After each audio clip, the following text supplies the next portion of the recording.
Assalamu alaikum wa rahmatullahi wa barakatuh, dear brothers and sisters. We are still explaining a well-known book in Fiqh. Its name is Summary in Islamic Jurisprudence, and we reached to chapter 7, and we will talk about the detestable acts of prayer. رب اشرح لي صدري ويسر لي أمري واحلل عقدة من لساني يفقهوا قولي. The author here says in chapter 7 that prayer detestable acts. The detestable acts is disliked acts that we are recommended to leave doing in our prayer. It is a detestable. So the author here said or gave us exactly 16 detestable acts, and we will add 3 acts. So we will talk about 19 detestable acts in prayer. The first detestable act the author talked about in his book, a summary in Islamic jurisprudence. It is detestable to turn around with one's face and chest, for the Prophet Muhammad ﷺ said about turning around in prayer, as related by Al-Bukhari rahimahullah, it's what Satan steals from the prayer of any one of you. It is what Satan steals from the prayer of any one of you. So there are exceptions cases. Let me explain this in an easy way. That we have 2 types of turning. Turning with your whole body.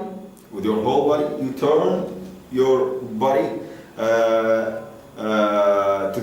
another direction other than the direction of Kaaba, Al-Qibla, and turning the chest and face only.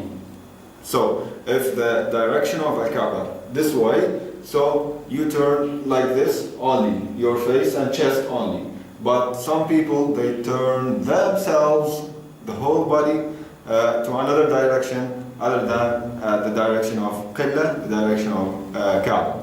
So according to these 2 types of turns, we will talk about the first turn, turning around with the body. Turning around with the body, there is some exceptions. If you don't have these exceptions, this will invalidate your prayer if you turn around with your body. Fear and valid excuse like fear in the wars, you can turn with your body. Even you can give your back to the direction of Kaaba and pray. These are exceptions. It's called extreme fear. The scholar said that this situation is an extreme fear. You cannot give your back to the enemy, so you can give your back to the direction of Kaaba and pray towards the direction of the enemy. This is called the fear prayer.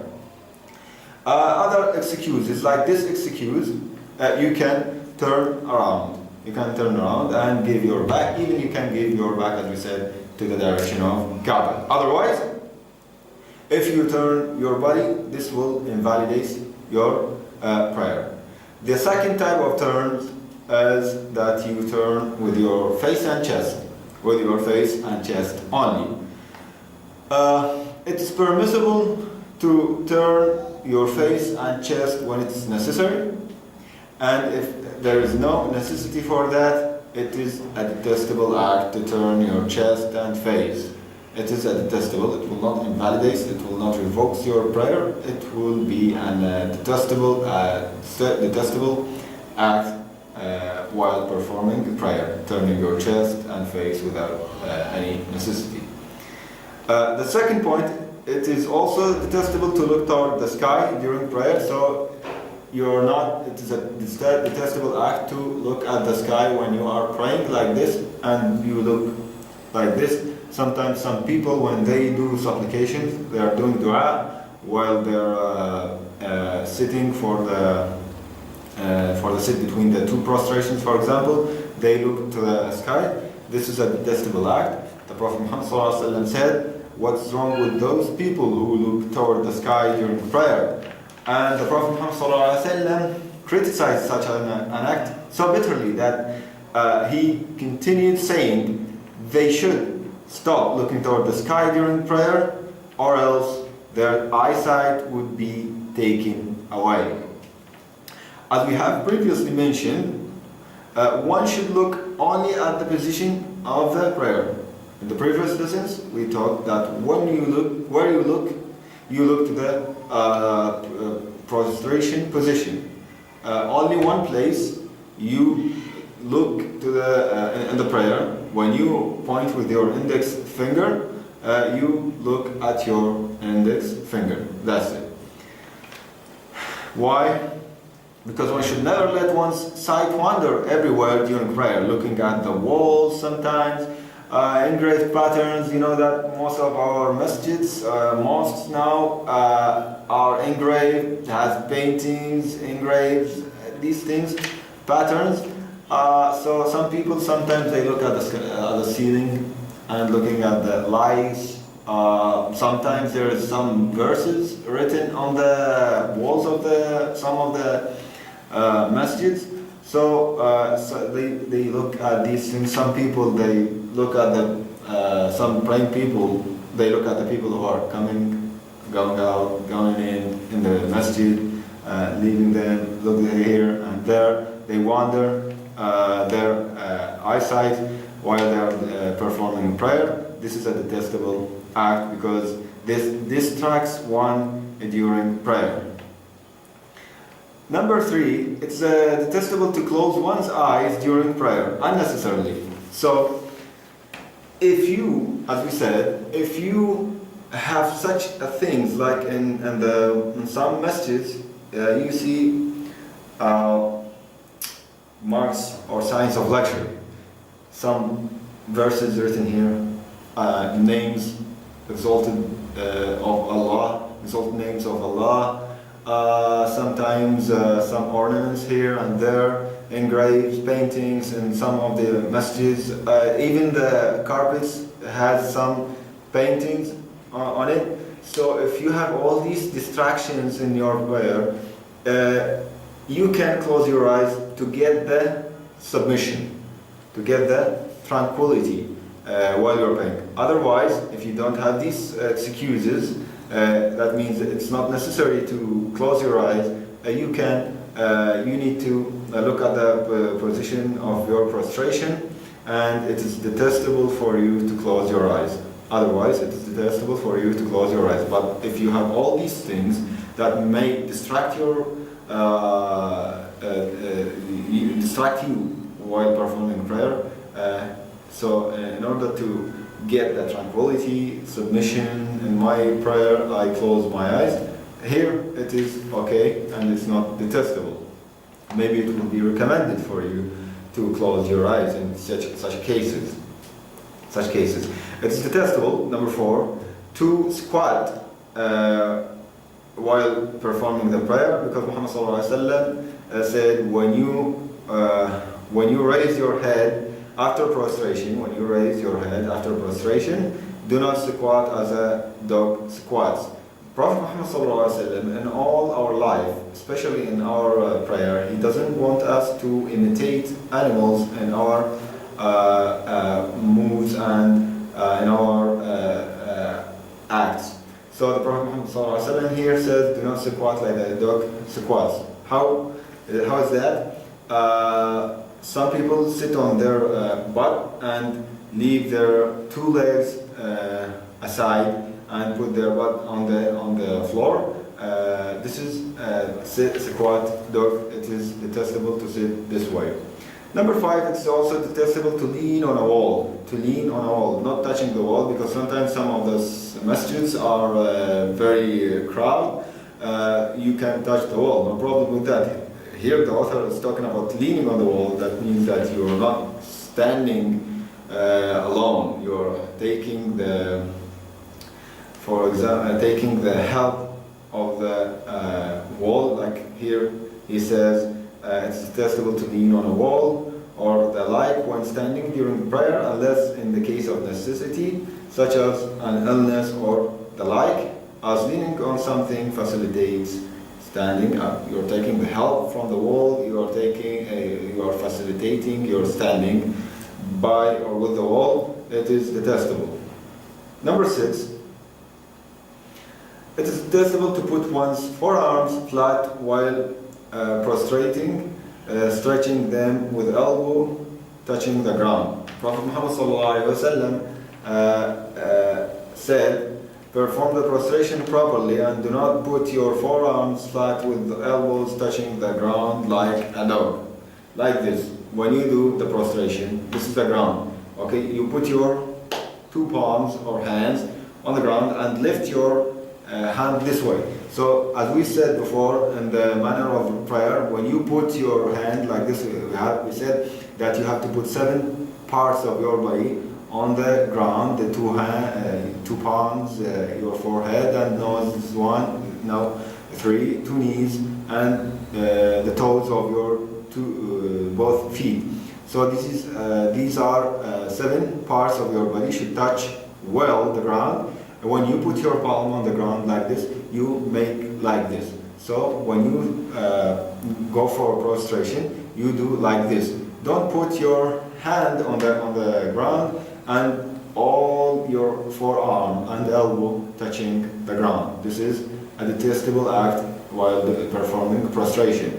You should lift up your forearm and elbow from the ground. 7.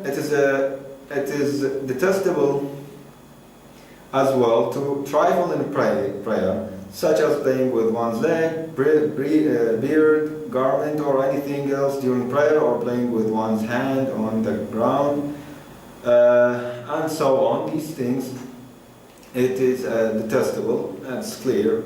It is detestable because these things distract you while you are praying. Number 8, among the detestable acts is placing one's hands on one's waist during prayer. Placing one's hands on one's waist during prayer, like doing like this. You put your hands like this while you are doing prayer. It's not like this. Some people are doing like this. This is not the meaning of this this part. No, he's not talking about this. This is it's not an act of sunnah to put your hands like this when you are praying. But as we said before, that you need to put your hands like this. This is the Prophet Muhammad was doing like this. Sometimes was doing like this, putting his palm on his wrist, and sometimes was doing like this. So if you put it like this, we say that you are not following the sunnah and putting your right hand on the left hand. But here, the Prophet Muhammad is talking about putting your 2 palms on your 2 sides like this and pray. However, some people, they say that we did not see anyone in our life praying this way. Yes, but maybe some people did that before. So the Prophet Muhammad said this is a detestable act to do in the prayer. This is maybe happened in the past, or it may happen in the future. You don't know. So that doesn't mean that you did not see someone praying like this. You say, why did the Prophet Muhammad said like this, or you maybe misinterpret the meaning of his speech. No, this is all. Most of the scholars said this is the way that the Prophet Muhammad said you have to leave. You have to leave it because here the scholar here says, as such a posture is related to the unbelievers and the arrogant people. The arrogant people do like this sometimes. So this is why the Prophet Muhammad said this is a detestable act to do in the prayer, and the Prophet Muhammad forbade Muslims to imitate them. It is authentically stated in a hadith related by Bukhari and Muslim that the Prophet Muhammad forbade performing prayer with the hands on the waist. With the hands, it's clear from the hadith of the Prophet Muhammad that he forbade Muslims to put the hands on the waist. Putting the hands on the waist, as we said, like this. The Prophet Muhammad when he forbade Muslims to do this, that means that someone did this before and he talked about this subject, or maybe he knows that some people, through Allah, that some people may do this in the future, so he forbade people from doing this. Number 9, interlacing one's fingers and cranking cracking one's knuckles are also detestable in prayer. Don't do like this, and sometimes some people do like this. I saw so many people doing like this in their prayer. It is detestable to do these things while praying or interlacing your fingers while performing prayer. Number 10, it's also detestable for one to perform prayer while there is some distracting things in front of one, such as drawings on the prayer mat, as this negatively affects the perfection of one's prayer. As we said before, sometimes you have some ornaments, paintings, drawings, writings, some ornaments on the mats. All these distractions, it's highly recommended when you pray to take these things out, if you can do it, take these things out. Don't pray on mats with the ornaments and drawings, and pray on a flat mat without drawings. If you cannot do this, no problem with that. As we said, one of the solutions is to close your eyes, although it's a detestable act.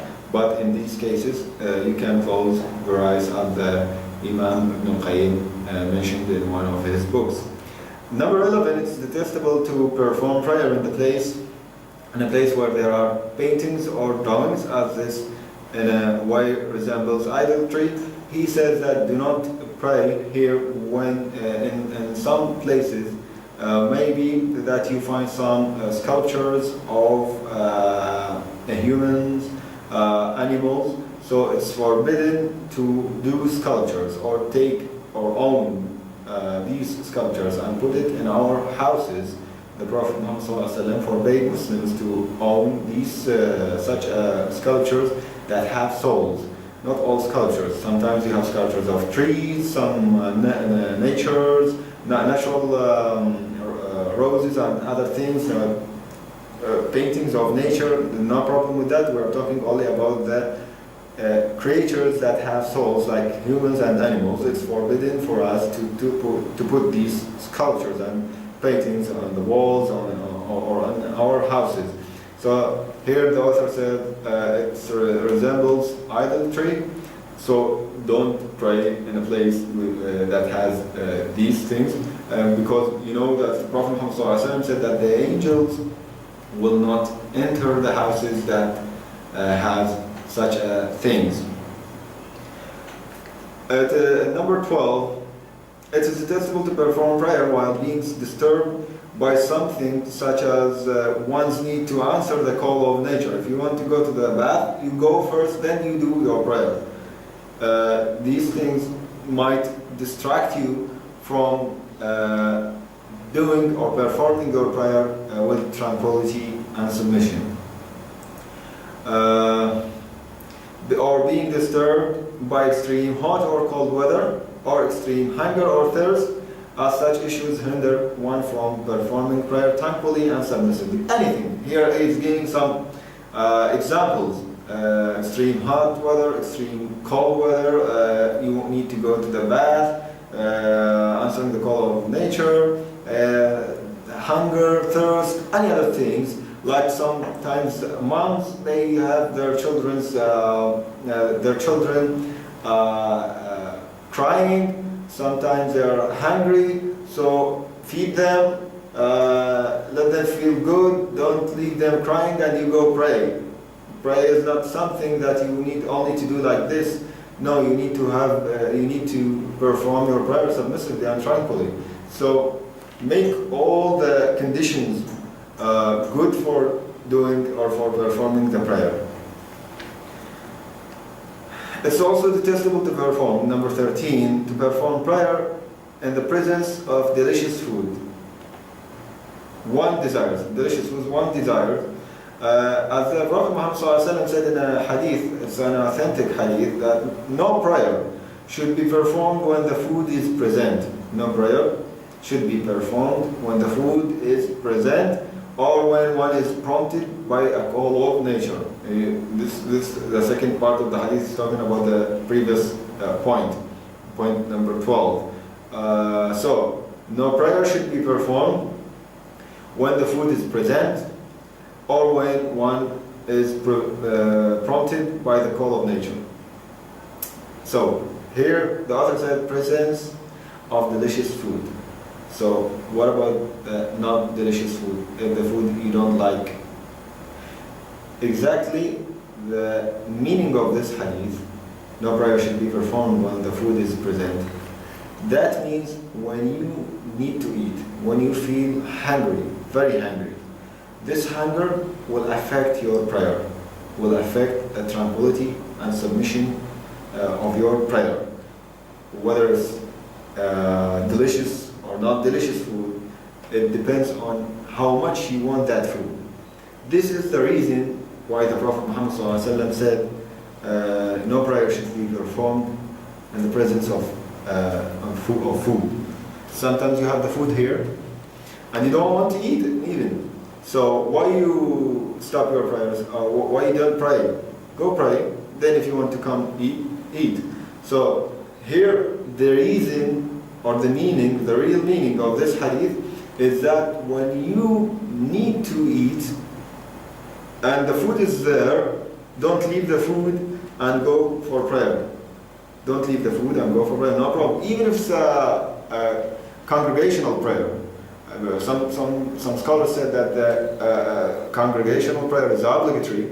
They said, in this case, you can leave the prayer because your mind will be with the food. So finish your needs. Then afterwards, go and perform your prayer tranquilly and submissively. So it's all about the tranquility and submission in the prayer because it's a very important part of our prayers. Number 14, it is detestable as well to make prostration restricted to the forehead, excluding the nose. We said before many times that you put your forehead and nose on the settled well on the ground. Some or many people, they put only their forehead on the ground and you see them that their nose is not touching the ground. This is a detestable act. You have to put your nose and forehead on the ground. 15, it's also detestable to wipe whatever attaches to one's forehead or nose during prayer following prostration. Yet one is allowed to do so after finishing prayer. While you are praying, don't move. Don't wipe your forehead.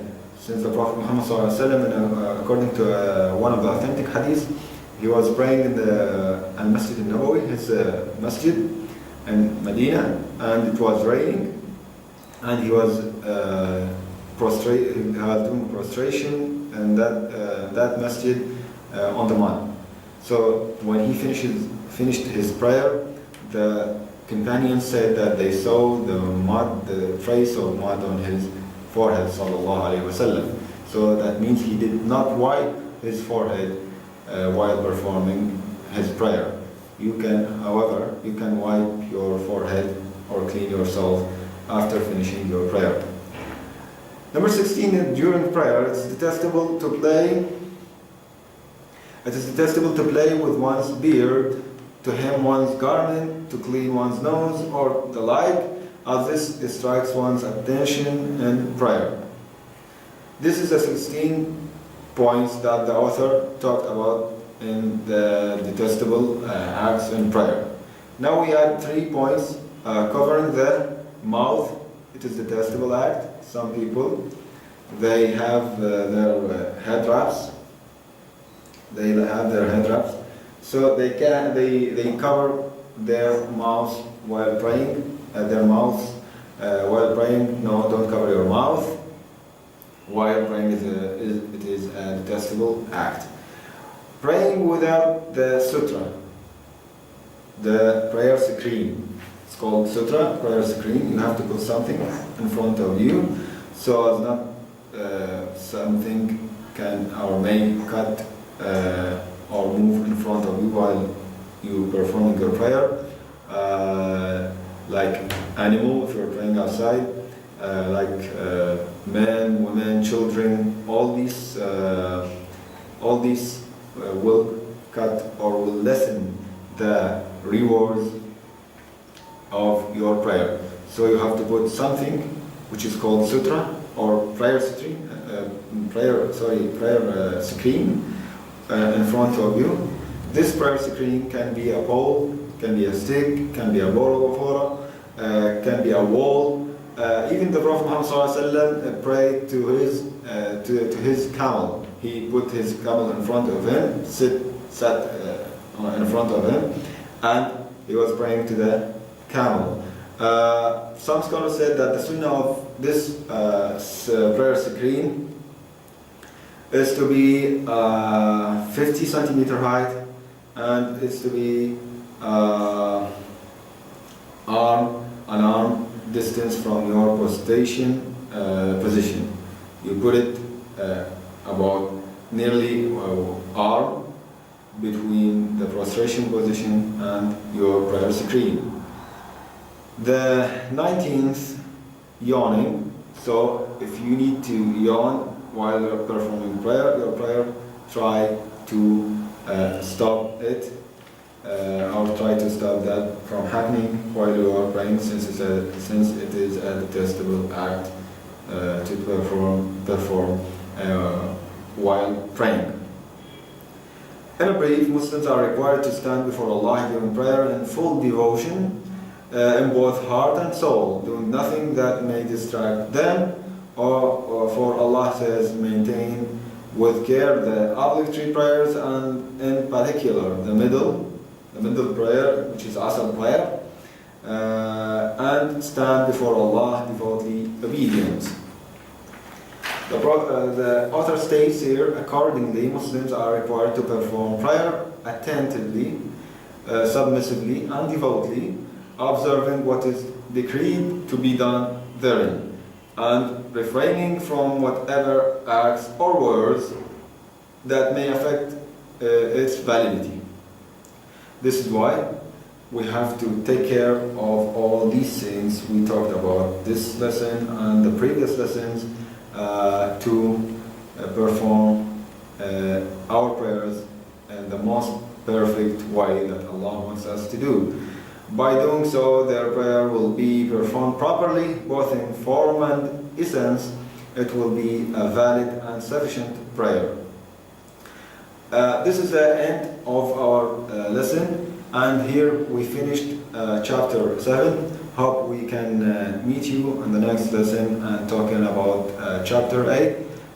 This is your host Omar Al-Khalidy. Thank you very much for listening. Wassalamu alaikum wa rahmatullahi wa barakatuh.